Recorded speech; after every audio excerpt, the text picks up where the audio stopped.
Hey, good morning everyone, and welcome to my next video. Today is going to talk about just, again, some things that I learned in Mexico that you just don't know until you move here as an immigrant.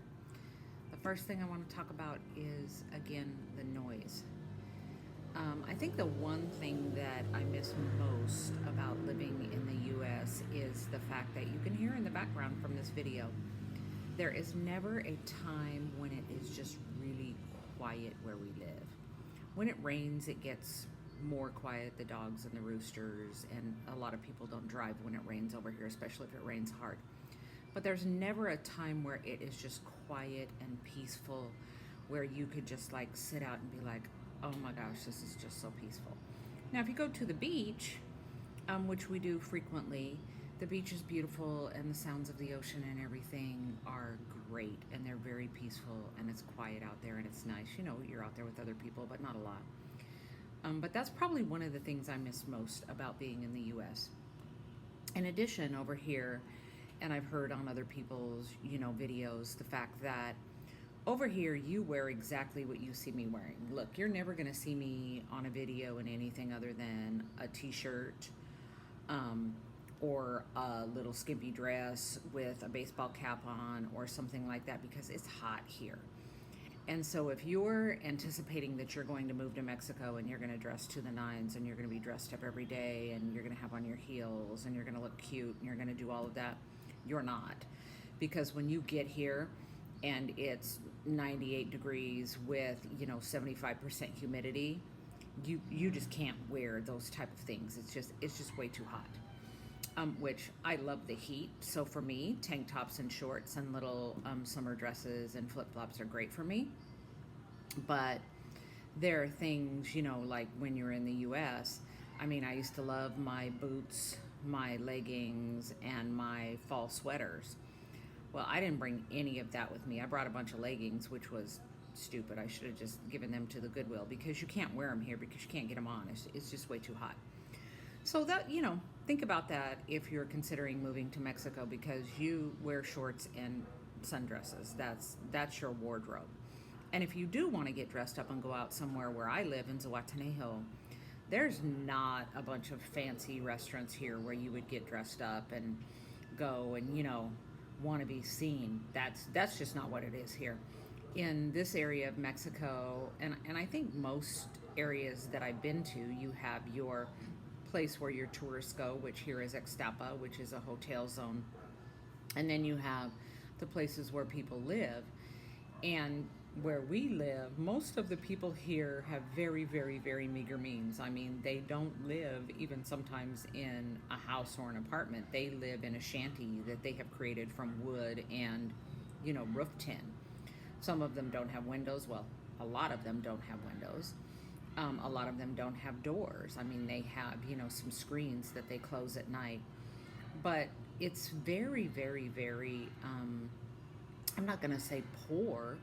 It's just their way of life. And that's okay with them, and it's acceptable. And, there's nothing wrong with that. Like, we are used to washers and dryers and making sure, that we have all the comforts of, of people in the U.S., but here, there are central washing areas out in the middle of the little locations. There's a place here called Pariso, and you pull your water out of the central water bin with a bucket and a rope, and you wash your clothes on a cement scrubbing post, just like they used to do like back in the 40s. You wash your clothes outdoors and you hang them up. So there's a lot of things, I think, that just immigrants don't understand that they see over here. The one thing I did do for the first time this week was we had our first homeowners association meeting for our condo, and there's only 4 residents in our condo. Our condo is small, but we live in the top. We have 2 floors. We have the 4th and the 5th floor, and we do have an HOA fee, which we were told when we moved here would be a certain amount. And then when we got here, that had increased by 50%. So when we went to our first homeowners association meeting this week, which I don't speak Spanish, so I took my interpreter, Miguel. Thank you, Miguel. He's also an attorney. So he translated for us. Well, they just randomly set this HOA fee for our apartment because our condo's bigger than everybody else's, so we obviously have to pay more. Well, why do we have to pay more? The maintenance people and the pool people in the condo complex don't do anything additional for us. They don't clean our hot tub. They don't clean our windows. They don't do any housekeeping stuff for us. They sweep the hallways as they do for everybody else. They sweep the stairs, which they do for everybody else. They maintain the garage area, which they do for everybody else. So of course, if you know me, I'm not going to pay something that's not warranted because I'm cheap. Look, just because you're an American doesn't mean you're rich and you want to spend all your money. However, I think the thinking is by some of the residents in Mexico is that if you're from the U.S., you're rich. Well, some people may be, but we live based upon retirement income, so you're not going to get paid anything that you can explain to me and justify to me. So we had our first homeowners association meeting, and it was really interesting. It seemed like it was a complete waste of time because, number one, the people in our building, there's a couple of men and then there's a woman on the first floor, and the woman on the first floor, was very understanding, and she understood what we're asking for and why. But there were things like we just had a hurricane. And when you have a hurricane, you discover where all the cracks and where all the fixes need to be done in your condo. Well, the hurricane broke the elevator, and we live on the 4th and the 5th floor. So the condo association president needs to send that into the condo's insurance department and have them pay to have the elevator fixed because it was a direct result of the hurricane. There's also cracks that developed on the roof and around the air conditioning unit areas that need to be fixed that also could be turned into the condo association's insurance policy. But the guy who is the current administrator would rather replace plants and make the condo look good rather than do the maintenance that will not only improve everything for all residents in the condo, because he's trying to sell his unit. So he doesn't care if water leaks in when there's a hurricane. He doesn't care if the elevator doesn't work. Well, that's all fine and good.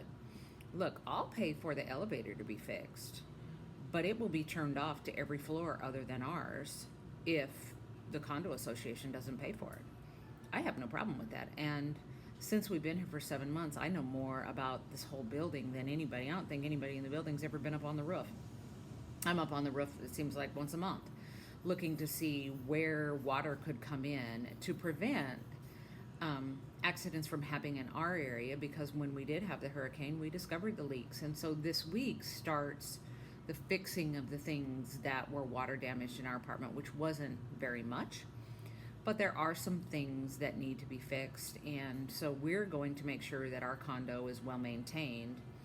But it's just a very, very different mindset of what's important for living in a location. So November 1st, we go back for our second homeowners meeting, and we'll vote and see actually how much we're going to pay, because we have to be included in that decision. We have 38% of the voting rights in the building, and they made the decision before we moved in, so they can't do that.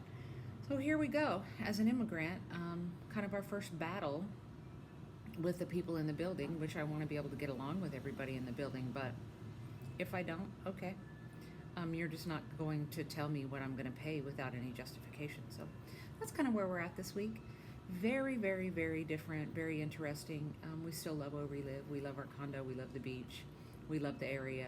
We love Mexico. There are just some things that as an immigrant you need to make yourself aware of. So thanks for watching. Talk to you soon.